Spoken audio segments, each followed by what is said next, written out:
Hello, everybody. Welcome back to another day of our Bible reading. It is day 319 today, and we are in Ezekiel chapter 31. So, if you would turn to Ezekiel chapter 31 here, and we are going to be reading through chapter 32, and then I believe finishing up Hebrews 12 today. Psalm 113 and 114, and then continuing on in Proverbs 27 with 18 through 20. All right, here we go. Ezekiel chapter 31. Egypt compared to fallen Assyria. On June 21st, during the 11th year of King Jehoiachin's captivity, this message came to me from the Lord. Son of man, give this message to Pharaoh, king of Egypt, and all his hordes. To whom would you compare your greatness? You are like mighty Assyria, which was once like a cedar of Lebanon, with beautiful branches that cast deep forest shade, and with its top high among the clouds. Deep springs watered it and helped it to grow tall and luxuriant. The water flowed around it like a river, streaming to all the trees nearby. This great tree towered high, higher than all the other trees around it. It prospered and grew long, thick branches because of the water at its roots. The birds nested in its branches, and in its shade all the wild animals gave birth. All the great news of the world lived in its shadows. It was strong and beautiful, with wide spreading branches, for its roots went deep into abundant water. No other cedar in the garden of God could rival it. No cypress had branches to equal it. No plane tree had boughs to compare. No tree in the garden of God came close to its beauty. Because I made this tree so beautiful and gave it such magnificent foliage. It was the envy of all the other trees of Eden, the garden of God. Therefore, this is what the sovereign Lord says: because Egypt became proud and arrogant, and because it set itself so high above the others, with its top reaching to the clouds, it will hand over to a mighty nation that I will destroy it as its wickedness deserves. I have already discarded it. A foreign army, the terror of the nations, has cut it down and left it fallen on the ground. Its branches are scattered across the mountains and valleys and ravines of the land, and all those who live in its shadows have gone away and left it lying there. The birds roost on its fallen trunk, and the wild animals lie among its branches. Let the tree of no other nation proudly exult in its own prosperity, though it be higher than the clouds and be watered from the depths, for all are doomed to die, to go down to the depths of the earth. They will land in the pit along with everyone else on earth. This is what the sovereign Lord says: when Assyria went down to the grave, I made the deep springs mourn. I stopped its rivers and dried up the abundant water. I clothed Lebanon in black and caused the trees of the field to wilt. I made the nations shake with fear at the sound of its fall, for I sent it down to the grave with all the others who descend to the pit. And all the other proud trees of Eden, the most beautiful and the best of Lebanon, the ones whose roots went deep into the water, took comfort to find it there with them in the depths of the earth. Its allies, too, were all destroyed and had passed away, and they had gone down to the grave, all those nations that had lived in its shade. O Egypt, to which of the trees of Eden will you compare your strength and glory? You, too, will be brought down to the depths with all these other nations. You will lie there among the outcasts who have died by the sword. This will be the fate of Pharaoh and all his hordes. I, the sovereign Lord, have spoken. Chapter 32, a warning for Pharaoh. On March 3rd, during the 12th year of King Jehoiachin's captivity, this message came to me from the Lord. Son of man, mourn for Pharaoh, king of Egypt, and give him this message. You think of yourself as a strong man, lion among the nations, but you are really just a sea monster, heaving around in your own rivers, stirring up mud with your feet. Therefore, this is what the sovereign Lord says: I will send many people to catch you in my net and haul you out of the water. I will leave you stranded on the land to die. All the birds of the heavens will land on you, and the wild animals of the whole earth will gorge themselves on you.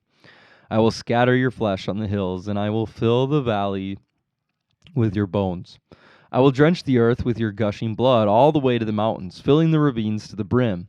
When I blot you out, I will veil the heavens and darken the stars. I will cover the sun with a cloud, and the moon will not give you its light. I will darken the bright stars overhead and cover your land in darkness. I, the sovereign Lord, have spoken. I will disturb many hearts when I bring news of your downfall to distant nations you have never seen. Yes, I will shock many lands, and their kings will be terrified at your fate. They will shudder in fear for their lives, as I brandish my sword before them on the day of your fall. For this is what the sovereign Lord says. The sword of the king of Babylon will come against you. I will destroy your hordes with swords of mighty warriors, the terror of the nations. They will shatter the pride of Egypt, and all its hordes will be destroyed. I will destroy all your flocks and herds that graze beside the streams. Never again will people or animals muddy those waters with their feet. Then I will let the waters of Egypt become calm again, and they will flow as smoothly as olive oil, says the sovereign Lord. And when I destroy Egypt and strip you of everything you own and strike down all your people, then you will know that I am the Lord. Yes, this is of the funeral song they will sing for Egypt. Let all the nations mourn. Let them mourn for Egypt and its hordes. I, the sovereign Lord, have spoken. Egypt falls into the pit. On March 17th, during the 12th year, another message came to me from the Lord.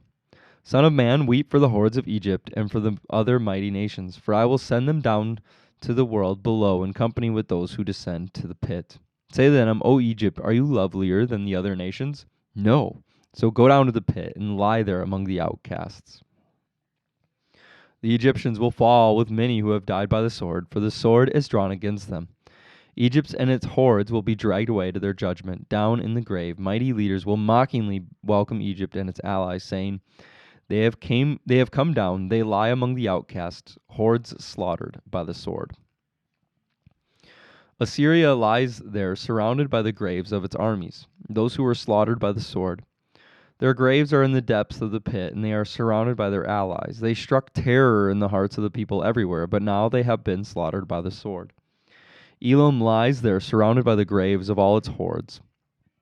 Those who were slaughtered by the sword, they struck terror in the hearts of people everywhere, but now they have descended as outcasts to the world below. Now they lie in the pit and share the shame of those who have gone before them.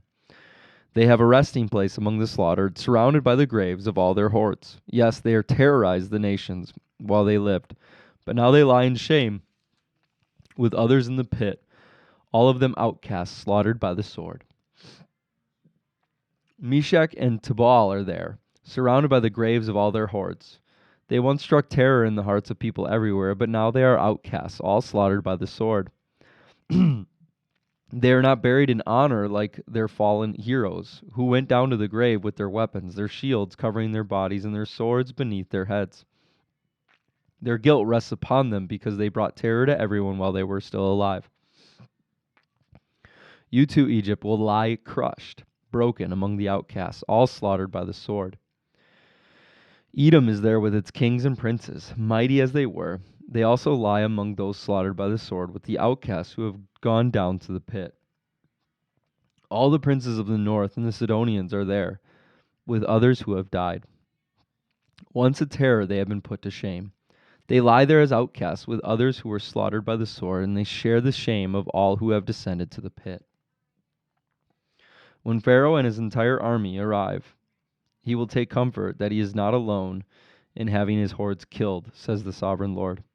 Although I have caused his terror to fall upon all the living, Pharaoh and his hordes will lie there among the outcasts who were slaughtered by the sword. I, the sovereign Lord, have spoken. All right, that's where we will pause in Ezekiel today, and then we'll flip over to Hebrews chapter 12. So Hebrews chapter 12, we are starting in verse 14 today. So verse 14. It says, a call to listen to God. Work at living in peace with everyone, and work at living a holy life, for those who are not holy will not see the Lord.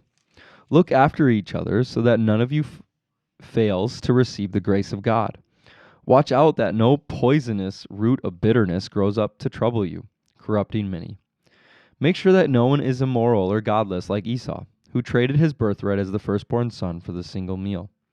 You know that afterward, when he wanted his father's blessing, he was rejected. It was too late for repentance, even though he begged with bitter tears. You have not come to a physical mountain, to a place of flaming fire, darkness, gloom, and whirlwind, as the Israelites did at Mount Sinai. For they heard an awesome trumpet blast and a voice so terrible that they begged God to stop speaking. They staggered back under God's command. If even an animal touches the mountain, it must be stoned to death. Moses himself was so frightened at the sight that he said, I am terrified and trembling. No, you have come to Mount Zion, to the city of the living God, the heavenly Jerusalem, and to countless thousands of angels in joyful gathering. You have come to the assembly of God's firstborn children, whose names are written in heaven.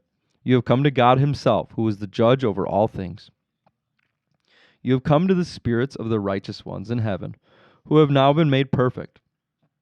You have come to Jesus, the one who mediates the new covenant between God and people, and to the sprinkled blood which speaks of forgiveness instead of crying out for vengeance like the blood of Abel. Be careful that you do not refuse to listen to the one who is speaking.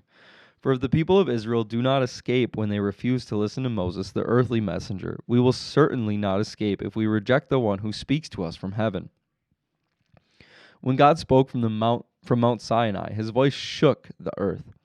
But now he makes another promise. Once again, I will shake not only the earth but the heavens also. This means that all of creation will be shaken and removed, so that the only unshakable things remain. Since we are receiving a kingdom that is unshakable, let us be thankful and please God by worshiping him with holy fear and awe. For our God is a devouring fire. Amen. All right. I will try and make it through these last two chapters, but today is Sunday that I'm reading this, and I've done a lot of talking today, and it's hurting right now in the voice. Here we go. Psalm 113. It says, Praise the Lord. Yes, give praise, O servants of the Lord. Praise the name of the Lord. Blessed be the name of the Lord now and forever. Everywhere from east to west, praise the name of the Lord. For the Lord is high above the nations. His glory is higher than the heavens. Who can be compared with the Lord our God? Who is enthroned on high? He stoops to look down on heaven and earth. He lifts the poor from the dust and the needy from the garbage dump. He sets them among princes, even the princes of his own people. He makes the childless woman a family, making her a happy mother. Praise the Lord. Chapter 114. When the Israelites escaped from Egypt, when the family of Jacob left that foreign land, the land of Judah became God's sanctuary, and Israel became his kingdom. The Red Sea saw them coming and hurried out of their way. The water of the Jordan River turned away, and the mountains skipped like rams, the hills like lambs. What's wrong, Red Sea? What made you hurry out of their way? What happened, Jordan River, that you turned away? Why, mountains, did you skip like rams? Why, hills like lambs? Tremble, O earth, at the presence of the Lord, at the presence of the God of Jacob. He turned the rock into a pool of water. Yes, a spring of water flowed from solid rock. All right, and then we're going to finish up here today with Proverbs 27, verses 18 through 20. It says, As workers who tend to a fig tree are allowed to eat the fruit, so workers who protect their employer's interests will be rewarded. As a face is reflected in water, so the heart reflects the real person. Just as death and destruction are never satisfied, so human desire is never satisfied. Isn't that the truth? All right, so then for November 15th, here is our quote of the day from Oswald Chambers. It says, What is that to you? One of the hardest lessons to learn comes from our stubborn refusal to refrain from interfering in other people's lives. Our part is to maintain the right relationship with God, so that his discernment can come through us continually for the purpose of blessing someone else. John 21, verses 21 through 22 says, Peter said to Jesus, But Lord, what about this man? And Jesus said to him, What is that to you? You follow me. That is what we are called to do, to follow Jesus. All right, thanks everybody for joining us today. We're getting closer. We're getting closer. 45 days left. I'm so excited to do this journey with you guys. So I hope that we'll see you again tomorrow. We'll see you later. Bye.